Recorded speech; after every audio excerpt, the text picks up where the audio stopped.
Nedeljski gost Amor Mašović vodi Inštitut za pogrešane osebe v Bosni in Hercegovini.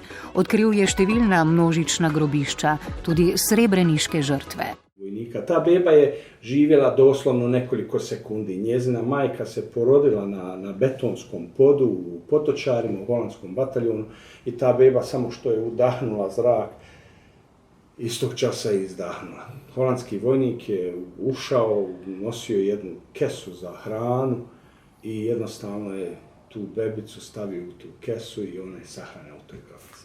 Zahvaljujući toj kesi, te sitne kosti koje su, evo, poput ove spajalice, ruke, noge nešto malo duže i deblje, te sitne kosti smo uspjeli. I to je sad, kad ste me pitali na početku, koji je najteži trenutak, to mi se čini najtežim što sam do ovog časa, ali ko znam, vjerujem da ni tu nije kraj.